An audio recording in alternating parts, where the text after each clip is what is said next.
Hello, my name is Tiffany Pennywell. I am the author of Face and Embrace Yourself. This is my poetry book. I wrote this book in a way to help people kind of understand and get in touch with their emotions, and that it's actually okay and healthy to be able to do so. We aren't meant to run away from our emotions. When we do, that's when they start to overflow, overload, and then that's how they just kind of come out, usually in negative ways. When we actually face and embrace them, we can learn from them and decide what it is our emotions are trying to tell us. Are they trying to tell us to face something? Are they trying to tell us to get courage? Are they saying that you actually have legitimate reason to fear this situation, so you need to get out of it? Um, Now, all of us have emotions that we either show or hide. Some of us are better at showing them than others. And there are some who completely fall into the emotions, they drown in them. Emotions can be balanced. We can express them without letting them just take over. We don't all express our emotions in the same way. Um, some like to exercise to relieve stress or get rid of some of that pent up excitement. Um, some people like to talk it out. Um, I like to be able to get through my emotions through writing. I find in my own form of personal therapy, it helps me to better understand what I'm thinking, what I'm feeling. Um, it just helps me to be able to center and ground a lot better. And then there are times where it helps me just to talk it out. It really depends. If you were to meet me, you find that I'm like super quiet, super shy, and you'll find more about my inner self through my poetry. It just holds more emotions and holds more self reflection. Um, if you do read my book, Face and Embrace Yourself, um, I want you to know that each poem in this is interlaced with a bit of my courage. It takes courage and trust to be able to share your emotions. It leaves us open and vulnerable, but also allows us to grow and heal. What is also the main reason to share your emotions and not just hold them up. You're not going to be able to grow and heal if you suppress yourself. Leaving them locked inside, it allows our soul to dwindle. When we let them continuously, go all over the place, we end up drowning in them. I'm hoping that you're able to find your balanced path, expressing your emotions in a healthy manner. That's the most important part, in a healthy, positive manner. The first chapter in my book, the first emotion, is love. When most people think of emotions, it's one of the most commonly thought of ones. Some may argue that love is not an emotion, but the actions that we show. I believe that the actions that we show are governed by love. Love can be shared between lovers, family members, friends, associates. There are different types of love, and different types of way it can be shared and shown. It can also be a complicated emotion. Some people, like myself, find it hard to show love. You may feel all the love in the world, but the actions can be hard to show. This could be from social awkwardness, not having a lot of personal examples of showing love, or being brought up thinking that just knowing someone loves you is enough. There are others who the world can see the love radiating off of them. They can stand in the middle of a square and shout it out loud. And, well, maybe these people are secure in their trust and love. And maybe that's just their love language. They like to just shout it out loud. How love is seen and received is different for everyone. It's that love language. It's different for everyone.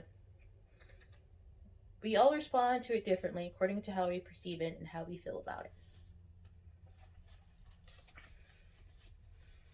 I want to share with you a few of my poems in this chapter. This first one's called This Moment. When you look into my eyes, I feel alive. The world stops, and I melt, falling deeper in love. It's a power that you have that I have no control of. Don't let this go. Don't waste this moment. It's what I live for.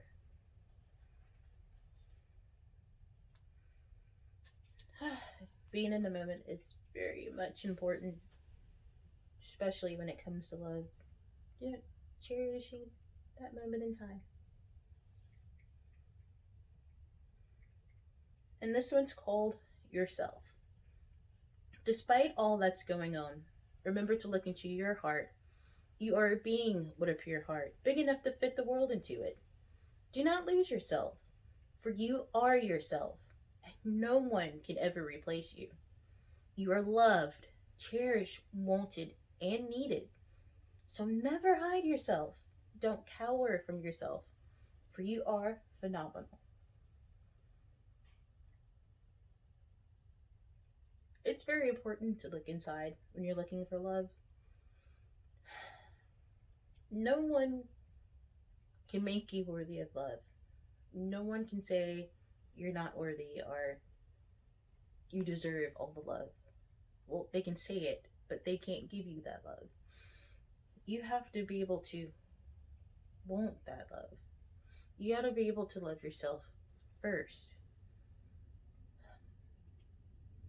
If you're able to understand what it is to love yourself, you'll be able to understand what it is to love others. You'll be able to show that appreciation, that care. And self love is where it starts from. It's hard to do. It does take baby steps to be able to do. And you can just look at yourself. You can look at yourself in a mirror, which could be awkward. I find it awkward. And just tell yourself, I love you. Or, hey, I love your eyes today. Or, hey, that dress you're wearing looks really good. Or, I did a good job picking these shoes. Or, that painting you did the other day. I enjoyed doing it. It was fun. You actually did a good job. Just little things. And just build up from there. It's not egotistic. It's not narcissism. It's building yourself up. We are all able to positively build ourselves up. And it's very important to do.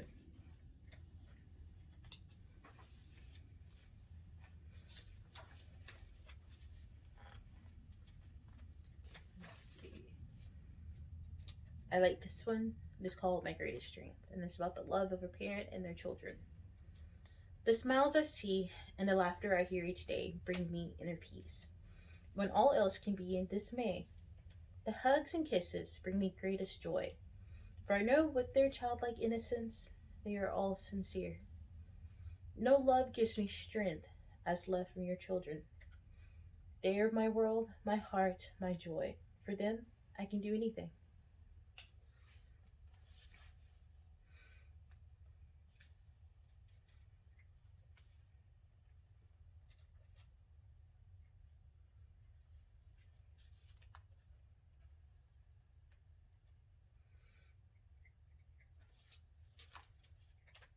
And this one's called Her Worst Critic. For many years, she wondered if she was still worthy of a love that could withstand anything, someone who would be by her side during the good and the bad. She wondered if she was good enough as a person or if her past would always bring her down. Would anyone love her, she who was tarnished? Would anyone think her worth a little care and polish? And after a night of tossing and turning, she went to sleep with a new resolve, vowing to love herself, better herself, without worrying if anyone else saw, or if she was deemed worthy of their love.